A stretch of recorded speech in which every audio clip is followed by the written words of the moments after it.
என் தேவேந்திரகுல ரத்த சொந்தங்கள் அனைவருக்கும் வணக்கம். நான் உங்கள் ராஜாத்தி மல்லத்தி.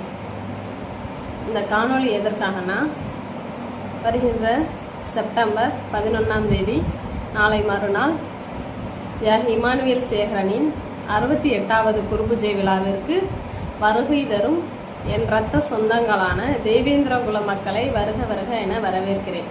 இந்த விழாவிற்கு வரும்போது என் சொந்தங்களே மிக பாதுகாப்பான நிலையில் வருமாறு மிக தாழ்மையுடன் கேட்டுக்கொள்ளப்படுகிறீர்கள். தயவு செய்து இளைஞர்களே, பெரியவர்களே, மது அருந்திவிட்டு வர வேண்டாம் என்று மிக தாழ்மையுடன் கேட்டுக்கொள்ளப்படுகிறேன். ஏன்னா நமது தியாகியாரின் புண்ணிய பூமியான அவருடைய நினைவிடத்திற்கு நாம் வருகை தர உள்ளோம்.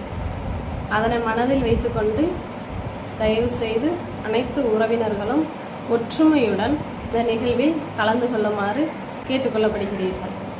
ஏனென்றால் தியாகி இமானுவேல் சேகரனார் அவர்கள் தேவேந்திரகுல வேளாளர் மக்களுக்கு மட்டுமன்றி ஒடுக்கப்பட்ட ஒட்டுமொத்த மக்களுக்காகவும் போராடியவர் நம் தலைவர். எங்கெல்லாம் அடக்குமுறை செய்யப்படுகிறார்களோ அங்கெல்லாம் பயணித்தவர். தியாகி இமானுவேல் சேகரனாரின் தகப்பனார் செல்லூர் கிராமத்தில் பிறந்து ஹைகோர்ட்டில் ஒரு அதிகாரியாக இருந்து வந்தார். ஆனால் அவர் ஆசிரியர் என்று சொல்கின்றார்கள். ஆனால் அவர் ஆசிரியர் அல்ல. தியாகி இமானுவேல் சேகரனாரின் தாயார் வீரம்பல் கிராமத்தை சார்ந்தவர். அவர் ஒரு ஆசிரியராக பணியாற்றினார். தியாகி இமானுவேல் சேகரனார் அவர்கள் பரமக்குடியில் EELC பள்ளியில் அடிப்படை கல்வியை முடித்துவிட்டு ராமநாதபுரம் ஸ்வாட்ஸ் மேல்நிலைப் பள்ளியில் பயின்று வந்தார். படிக்கும் பருவத்திலே தனது தகப்பனாருடன் சேர்ந்து இந்திய விடுதலை போராட்ட களத்தில் கலந்து கொண்டார். இதனால் இருவருமே கைது செய்து சிறையில் அடைக்கப்பட்டார்கள். தனது சிறு வயதிலேயே இந்திய நாட்டிற்காக போராடிய தலைவர் நம் தலைவர். பின்னர் பள்ளி படிக்கும் மாணவர் என்பதால் அவர் விடுதலை செய்யப்பட்டார். பின்னர் தனது படிப்பை முடித்துவிட்டு இந்திய இராணுவத்தில் பணியாற்றி வந்தார். அப்போதும் இராணுவத்தில் மிக சிறப்பாக பணியாற்றி மேஜர் பதவியை பெற்றார். பின்னர் விடுமுறைக்காக வீடு திரும்பியவர் மக்கள் படும் அவல நிலைகளை பார்த்து மிகவும் மனவேதனை அடைந்தார். ஏன்னா அப்போ ஒடுக்கப்பட்ட மக்கள் காலில் செருப்பு அணிஞ்சிட்டு போவிட மாட்டாங்க, மார்பகங்களில் முந்தானி போட்டு நடக்க விட மாட்டாங்களாம், தேங்காய் சிரட்டாச்சியில தான் டீ கொடுப்பாங்களாம்.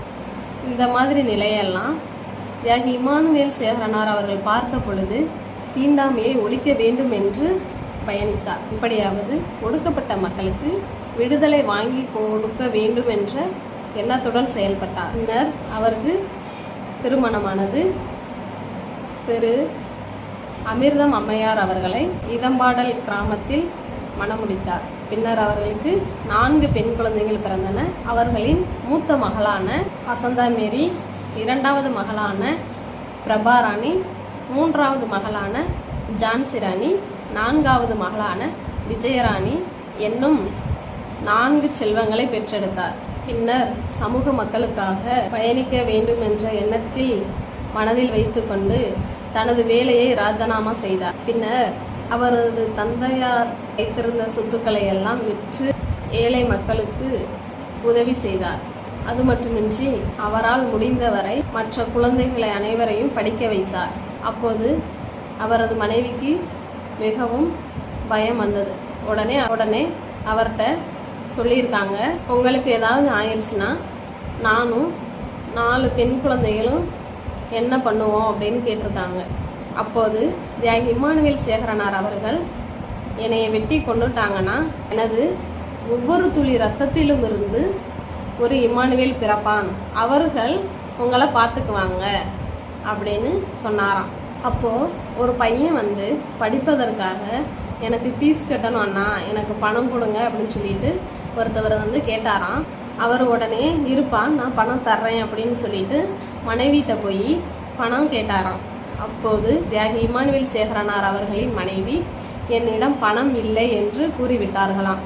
அப்போது தியாகி இமானுவேல் சேகரனார் அவர்கள், நான் உன்னிட்ட ஒன்று சொல்கிறேன், கோவிச்சுக்கிறாத, நான் கட்டின தாலி உன் கழுத்தில் இருக்கல, அதை கொடு, நான் விற்று அந்த பையனை படிக்க வைக்கிறேன் அப்படின்னு சொன்னாராம். இப்படிப்பட்ட தலைவருடைய நினைவு நாளுக்கு நாம் வர இருக்கிறோம். ஆகவே தயவு செய்து யாரும் மது அறிந்துவிட்டு வர வேண்டாம் என்று மிக தாழ்மையோட உங்களிடம் கேட்டுக்கொள்கிறேன். அதேபோல் ஒவ்வொரு கிராமத்திலிருந்து வரும் பொழுது பட்டியல் வெளியேற்ற முழக்கத்துடன் நாம் உள்ளே வர வேண்டும். அதேபோல் ஒவ்வொரு கிராமத்திலும் இருந்து நம் கையில் ஒரு பாதகையை எடுத்துக்கொண்டு வருவோம்.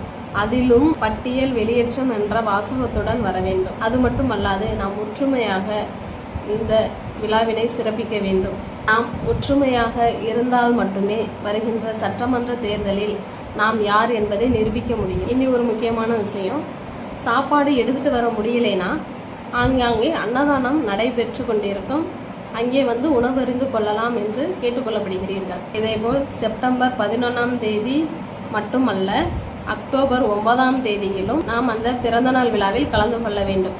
ஏன்னா நம்மளுக்கு கவர்மெண்ட்டே அரசு விழாவாக மாற்றியிருக்காங்க அக்டோபர் 9ஆம் தேதி. அந்த நிகழ்விலும் என் தேவேந்திரகுல சொந்தங்கள் அனைவரும் கலந்து கொள்ளுமாறு வீரநாடு மீடியா சார்பாக கேட்டுக்கொள்ளப்படுகிறீர்கள். நன்றி, வணக்கம்.